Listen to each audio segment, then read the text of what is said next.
శుక్లాంబరధరం విష్ణుం శశివర్ణం చతుర్భుజం ప్రసన్నవదనం ధ్యాయేత్ సర్వ విఘ్నోపశాంతయే.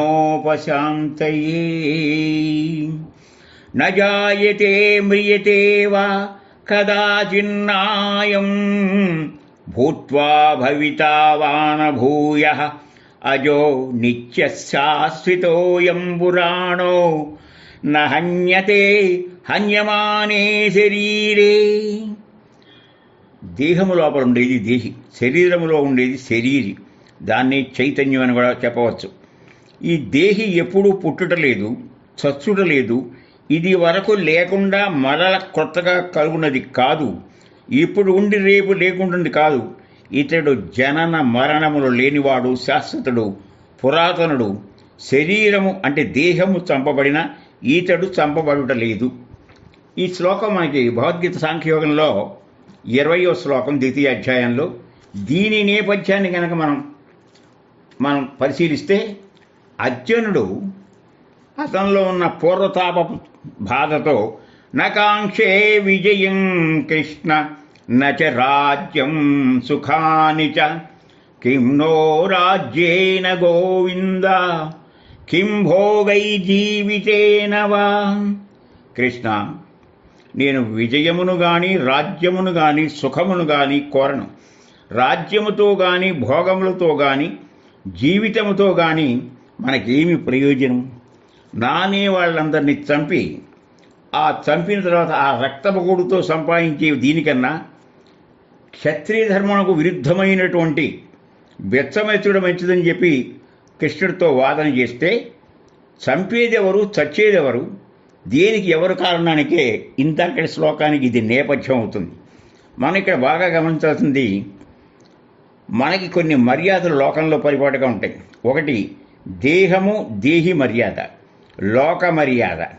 దేహి మర్యాదలో లోపల ఉన్న దేహి క్షోభపడకుండా దాన్ని జాగ్రత్తగా కాపాడుకోవాల్సినటువంటి మనస్తత్వాన్ని మనం కలిగి ఉండాలి. అలాగే లోక మర్యాద, ఉదాహరణకి వాయుసుతుడు, రుద్రాంశ సంభూతుడైన హనుమాన్ వినయముగా నిలకడలేని గురువు వద్ద ఏకాగ్రచిత్తముతో విద్యాభ్యాసం చేశాడని మన అందరికీ తెలుసు. ఆ యొక్క రుద్రాంశ సంభూతుడైన హనుమంతుడు మనం చాలా అవసరంగా తెలుసుకోవాలి. ఆ ఏకాగ్రచిత్తముతో తన యొక్క తూర్పు పశ్చిమ గణముల మీద చెరొక కాలు పెట్టాడు. అది గురువు ఎడల చేసిన మర్యాద, అత్యంత శ్రద్ధగా చేశాడు. ఇక దేహి అనే చైతన్యం అత్యంత శ్రద్ధగా సంయమముగా, ఇది భగవద్గీత 5వ అధ్యాయంలో ఆత్మ సంయోగం యోగం. లోక మర్యాద అంటే ఎవరి వలన లేక ఎందువలనైనా సరే నీవు జీవక్షోభని పొందుతావని భావిస్తావో అది ఇతరులు ఎడ సంభవించకుండా నీ కట్టుబాటుతోనూ ఉండాలి. అది లోక మర్యాద. అది కాక కాల మర్యాదలో అనేక మార్పులు చేర్పులు జరుగుతూ ఉంటాయి. దానికి సమాధానంగానే జీవితాన్ని మర్యాదగా కొనసాగించాలి. ఉదాహరణ చూడండి, జ్యోతిష్ శాస్త్రంలో ఎంతో పొంతనాలు విశేషాలు చూసి, నక్షత్ర పొంతనంలో ఉదాహరణకి 2, 9 పక్క నక్షత్రాలు వాళ్ళు వివాహం చేసుకుంటే వాళ్ళకి ఒకరు మిత్రతార, రెండోది పరమ మిత్రతారగా ఉంటాయి. అంత మాత్రాన వాళ్ళ యొక్క కుటుంబ వ్యవస్థ సమాజంగా ఉంటుందా, సజావుగా సాగుతుందా? సమాజంలో కానీ దేశంలో కానీ ప్రపంచవ్యాప్తంగా ఈనాడు ఈ పరిస్థితి మనం పరిపాటు చేస్తున్నాం. దీన్ని విశ్లేషించాలంటే రైలు పట్టాలు లాంటివి జీవితాలు. ఏది ఉన్నా పోయినా రైలు పట్టాలు శాశ్వతంగా ఉంటాయి. ఈ రైలు పట్టాలు రెండే గనక కలిస్తే ప్రయాణం చేసేటువంటి రైలు అత్యంత ప్రమాదానికి గురి అవుతుంది. కనుక విశ్లేషించుకుంటే ఇది తప్ప ఒప్ప అని చెప్తే నా దృక్పథంలో చాలా ఆరోగ్యవంతమైన విషయం. మనకేమిటంటే, మనకున్నటువంటి సిద్ధాంతపరంగా విభేదించిన అటు ప్రభుత్వంలో కానీ కుటుంబంలో కానీ ఇది మంచి చెడని చెప్పి విశ్లేషించగల 2 పార్టీలు ఉండాలి. అది ఆరోగ్యప్రదంగా ఉండాలి. మూలాలు చెడకుండా ఒకరిపై ఎడల ఒకరిపై బలమైన ప్రేమ ఉండాలి. కనుక ఏదో విశేషంలో వాళ్ళకున్న ఆశయాలు విభిన్నంగా ఉన్నా అది మరింతగా సంసారాన్ని ఉన్నతంగా ఉండేటట్టుగా ఏర్పరచుకు సాగించుకోవాలి. అయితే ఎంతో ఒక సానుకూల దృక్పథంగా ఒక స్పోర్టివ్ మేనర్గా ఉండాలి. ఉదాహరణ చూడండి, నువ్వే నేను నేనే నువ్వు అనుకుంటాం. నువ్వే నేను నేనే నువ్వు అని 2-3 సార్లు అన్న తర్వాత ఇద్దరిది ఒకటే మాట అవ్వాలి. నువ్వే లేని నేను లేనే లేను, ఆ మూలం మాత్రం చెడగొట్టకూడదు. దానికే మనకి శంకర భగవత్పాదులు వారు ప్రతిపాదించిన శివశక్తి ఆయుతవు అర్ధనారీశ్వర దత్తం. మనకి అమ్మవారి కూడా శివజ్ఞాన ప్రదాయిని అంటాం, శివశక్తీక రూపిణి. అలాంటి వాళ్ళని హరి బ్రహ్మేంద్ర సేవిత పుణ్యకీర్తి పుణ్యలభ్య అని చెప్తారు. శివుడు జడుడు, ఆయన శక్తితో కలిసినప్పుడే ఆయనలో ఉన్నటువంటి జ్ఞానం బయటకు వస్తుంది. శక్తితో కలిగినప్పుడు అతడు స్వయంగా జ్ఞానం కలిగిన స్పందించుటకు సమర్థుడు కాడు. అందువలనే హరిహర బ్రహ్మాదులచే ఆరాధింపబడే ఆ అమ్మవారిని మొక్కుటకు కానీ స్తుతించుడు కానీ పుణ్యములు చేయని వాడు ఏ విధంగా సమర్థుడవుతాడు? కనుక ఎవరైనా దైనందిన జీవితంలో మనం ఆరాధించే దేవతల్లో నీ రామహీనుణ్ణి, కృష్ణహీనుణ్ణి, శివహీనుణ్ణి అనరు, శక్తిహీనుణ్ణి అంటారు. కనుక అన్నింటినీ శాసించే శక్తి ఒకటి ఉన్నది. అందుకే శివశక్త్యాయుక్తో యది భవతి శక్త ప్రభవితుం నచేదేవం దేవో నఖలు కుశలః స్పందితుమపి అతస్త్వామారాజ్యం హరిహర విరించాదిభిరపి ప్రణంతుం స్తోతుం వా కథమకృత పుణ్య ప్రభవతి. అందువల్ల భావం తెలుసుకుని భక్తిగా స్మరించుకోవాలి. ఆ రకమైన సౌందర్యాన్ని శంకర భగవత్పాదులు వారు మనకు అందరిచ్చారు. కనుక మరింత మేలు చేయాలంటే తపన మనం స్వాగతించాలి. ఆ స్వాగతించినప్పుడే దాన్ని మనం ఎంతగానో ఆస్వాదించగలుగుతాం. దీనికి సంబంధించిన అనేక విషయాలు మనకు కనపడుతూ ఉంటాయి. ఇక పాశ్చాత్య చరిత్ర కూడా చూసినా ఒక చిన్న విషయం ఉంది, ఏది శాశ్వతమైంది కాదు. Home they brought her warrior dead అని చెప్పి ఒక చిన్న సానెట్ అంటారు, 14 లైన్లది ఆల్ఫర్డ్ టెన్సన్ అని అందించాడు. అందులో ఆయన అంటాడు, యువకులైనటువంటి ఒక భర్త మిలిటరీలో చచ్చిపోయాడు. వాళ్ళకు చిన్న పసిపిల్ల ఉంది. ఆయనకి ఆ యొక్క పార్థివ శరీరం డెడ్ బాడీ ఇంటికి తీసుకొచ్చారు. అంతా నిశ్శబ్దం ఏర్పడింది. ఎవరికి తోచిన విధంగా వాళ్ళందరూ ఓదారుస్తున్నారు. ఆవిడ మాత్రం ఫ్రోజన్ గడ్డ కట్టినటువంటి ఐసల్లే నిశ్చలంగా నిలబడిపోయింది. అందరూ ఆలోచిస్తున్నారు. ఆయన తన యొక్క నైపుణ్యం, యుద్ధ నిపుణత, అతని సాహసాలు ఎన్నెన్నో విధాలుగా చెప్పబోతున్నారు. ఆవిడలో స్పందన లేదు.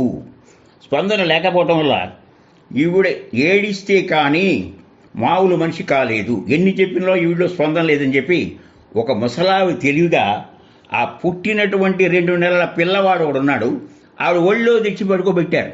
అయిపోయింది అక్కడి సాంగ్. ఒక్క పెద్ద అరుపరిచి నీకోసం నేను బతకాలి అంటుంది. అందులో ఎంతో స్పందన మనకు కనపడుతుంది. ఇలాగే పాశ్చాత్యంలో కూడా ఒక గురు పరంపర ఉంది. ఏంటంటే Pluto, Aristotle, Socrates, Aristotle and Alexander.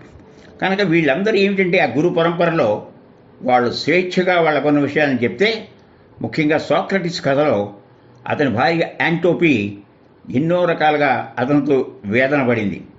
ఏ పని చేయకుండా వాయిట్లో కూర్చుని యువతని ఎన్నో రకాలుగా స్ఫూర్తిస్తుంటే అప్పుడున్న ప్రభుత్వం యువకుల్ని చెడగొడుతున్నాడు వాళ్ళ మనసుల్ని. అందువల్ల ఇతని తర్కంతో ఇదవుతుంది. అతని తీవ్రమైనటువంటి ఒక కఠిన శిక్ష వేశారు. ఇతనికి చెరసాలలో బంధించి ఆల్మెక్ పొగలు కమ్మేటువంటి విషాన్ని ఇమ్మని చెప్పారు. ఆ రోజు విషయం ఇచ్చారు. అందరూ శిష్యులంతా వచ్చారు. చాలామంది ప్రభావితులయ్యారు. అమాయకురాలైనటువంటి యాంటోపీ అతని భార్య కూడా వచ్చింది. ఆయన చెప్పాడు, ఆమె చాలా అమాయకురాలు, నేను సమయం తక్కువగా ఉంది. ఆ యొక్క ఆల్మక్ విష పదార్థాన్ని ఇచ్చి అతను కూడా బాధపడ్డాడు. నేను ఇవ్వలేనండి నా చేత్తోని, నువ్వు కంగారు పడమొక్క. ఏ సమయం అయితే నిర్ణయించారో అధికారులు ఆ సమయాన్ని నేనే తీసుకుంటానన్నాడు. ఇంతకుముందు ఇంకో సంఘటన జరిగింది. వాయిట్లో కూర్చుని ఏ సంపాదన లేదు, ఎక్కడికి వెళ్ళేవాడు కాదు, ఏవో కబుర్లు చెప్తుండేవాడు, హేతువాదం చెప్పేవాడు. ఆ వాటితో యువత చాలా ఆకర్షణీయంగా భాష మాట్లాడేవాడు. ఇంతలో అతని ఫ్రెండ్ కూడా వచ్చాడు. అంతవరకు ఓర్పు నశించిన తన భార్య ఒక కడవడి నీళ్లు తీసుకొచ్చి తన నెత్తి మీద పోసింది. అసలే బట్టతల, ఒళ్ళంతా తడిసింది. మామూలు వాళ్ళైతే ఈనాటి ఇప్పుడు జనం అయితే ఎంతో తీవ్రతరంగా గొడవ కొట్లాటలు అయ్యేవి. అతని ఫ్రెండ్ అన్నాడు, ఇఫ్ ఐ వర్ యు, అదే నేనైతేనా ఇలా చూసుకుంటాను రా అన్నాడు. వెంటనే అన్నాడు, అది చాలా అమాయకురాల్లా, ఆవిడ కోణంలో ఆలోచిస్తే ఏ పని పాట లేకుండా ఖాళీగా ఇలా చేస్తూ ఏ భార్య క్షమిస్తుందిరా, ఇది అదనుగా తీసుకుని మా ఇద్దరి మధ్య నువ్వు దూరి మమ్మల్ని ఇబ్బంది పెట్టమోక అని చెప్పే సహన శక్తి. అంటే ఏమిటంటే అన్ని శక్తులలోకి కావాల్సింది ఏమిటంటే ఎన్ని శక్తులున్నా మనకి సహన శక్తి ఉండాలి. దానికి ఏ ఉండాలంటే జీవ మర్యాద ఉండాలి. ఇంకో సన్నివేశంలో అబ్రహం లింకన్, ఆయన ప్రెసిడెంట్ ఆఫ్ అమెరికా చేశాడు. ఆయన కోర్టులో గొప్ప లాయర్. ఆయన కోర్టుకు వెళ్ళేటప్పుడు ఓ పంది పిల్ల మురుకాలలో పోయి గెలగెలగెలలా కొట్టుకుంటుంది. చుట్టుపక్కల జనమంతా ఏదో విశేషాంశంగా చూస్తున్నారు. అందరూ అరిచేవాళ్లే కానీ కనీస ప్రయత్నం చేయలేదు. ఈయన తెల్ల శ్వేత దుస్తులతో వెడుతున్నాడు. వెళ్ళేవాడు అమంతా ఒక క్షణం కూడా ఆలోచించకుండా ఆ రోజు కోర్టులో చాలా ముఖ్యమైన విషయం కూడా ఆయన వాదించాల్సింది. ఒక దూకి ఆ పంది పిల్లను రక్షించి బయటికి తెచ్చాడు. జనమంతా వచ్చి ఇవాటి ప్రెస్ రిపోర్టర్స్లే, అయ్యా ఏమిటి మీ భావం అన్నారు. ఏ భావం లేదు, దాని ప్రాణం నిలబడిందనేటువంటి ఆ బాధను నా నుంచి నేను దూరం చేసుకున్నాను, ఇంతకన్నా మించిందే లేదు, నా టైం అవుతుంది, ఇంటికి వెళ్ళి మళ్ళీ అడ్రస్ మార్చుకోవాలని చెప్పాడు. కనుక అందరికి కావాల్సినటువంటి మర్యాద ఏమిటంటే దేహం దేహీ మర్యాద, లోక మర్యాద, శాస్త్ర మర్యాద. శాస్త్రం కొన్ని విషయాలు చెప్తుంది, దాన్ని గౌరవించి తీరాలి. అలా గౌరవించకుండా మనం విమర్శించకూడదు, విశ్వాసం లేకుండా మాట్లాడకూడదు. అందుకనే పెద్దలు చెప్పినైనా వినాలి, శాస్త్రాన్ని గౌరవించాలి. అన్నింటికీ మనకు కావాల్సింది మన నుంచి క్యూబ్ అంటే పవిత్రత. హృదయంలో ఎప్పుడూ పవిత్రతగా ఆలోచించాలి. అందరిలో ఉన్నది నాలో ఉందని చెప్పి సభావేదికల్లో చెప్పడం కాదు. అలాగే సహన శక్తి, patience. Third is the perseverance, పట్టుదల. అన్ని శక్తుల్లోకి గొప్ప శక్తి మనకు కావాల్సిన సహన శక్తి. దీనికి మన కథల్లో అనేకం చెప్తూ ఉంటాం. అశ్వత్థామ బ్రాహ్మడు తండ్రి ద్రోణాచార్యుడు కొడుకుకు కూడా చెప్పే రహస్యాలు సహనశక్తి ఉన్నటువంటి అర్జునుడు చెప్పాడు. ఆయన కొడుకు మీద మమకారం చావక బ్రహ్మాస్త్రాన్ని అతనికి కూడా ఉపదేశించాడు. కానీ దాన్ని ఎలా నివారించాలో శ్రద్ధగా తెచ్చుకోవాలి. ఈ లోపల అతని దుర్యోధనాథం మీద మక్కువతో అపాండవి ఏం చేస్తానని చెప్పి పడుకున్న పసిపిల్లల్ని చంపేశాడు. చంపేయంగానే ఈ విషయం తెలిసింది. అతను రాగానే వెంటనే ఈ క్రుద్ధులైనటువంటి భీమార్జునులను వెతుకుని పట్టుకొచ్చారు. అప్పుడు ద్రౌపది చెప్పినటువంటి మాటలు చాలా చిరస్మరణీయంగా ఉంటాయి. ఈ యొక్క తల్లి ద్రోణాచార్యుడు భార్య కృపాచార్యుల యొక్క చెల్లెలు. ఆవిడ భర్త పోయినా కూడా కొడుకు మీద ఉన్న ప్రేమ కొద్ది జీవించే ఉంది.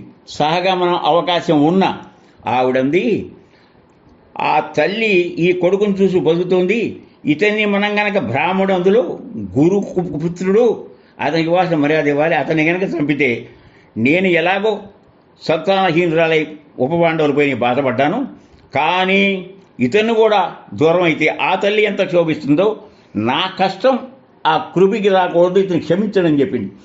అయినా వీరిని ఆ యొక్క భీముడు ఇతని తల గొరిగి అందులో ఉన్న బ్రహ్మ శిరోగమణిని బయటికి తీశాడు.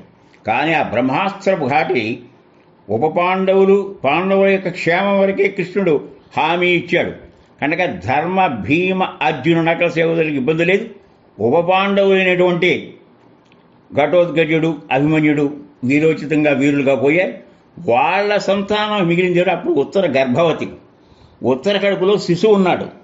ఆ శిశువుకి ఇబ్బంది కలిగే పరిస్థితి వస్తే ఉత్తర ధ్యానించింది. ఆ ఉత్తర ధ్యానం చేసినప్పుడు ఉత్తర పెద్దవాళ్ళ చేత విన్నటువంటి సుభాషితాలను వింటున్నప్పుడు ఈ శిశువు అతను కూడా ఈ బాధలు కన్యంజలతో విన్నాడు. స్ఫురద్రూపి ఆయన ఒక్కసారి అందువల్ల అంతర్బహిష్ట సర్వం నారాయణం, లోపల బయట విష్ణు అంటేనే వ్యాపకత్వం.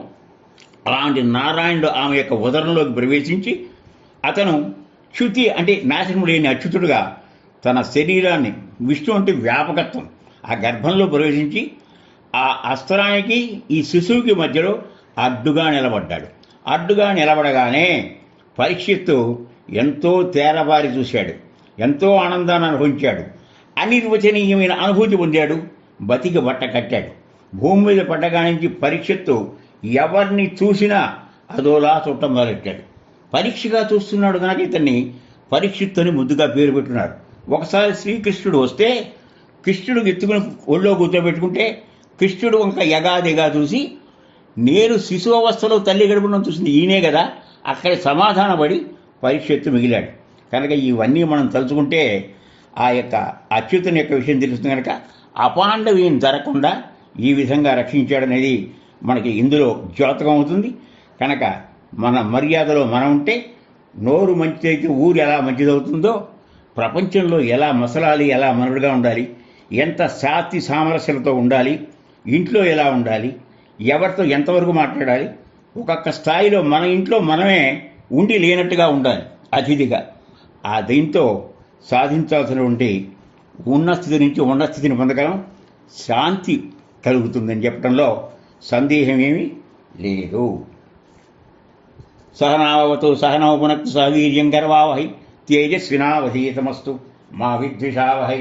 ఓం శాంతి శాంతి శాంతి.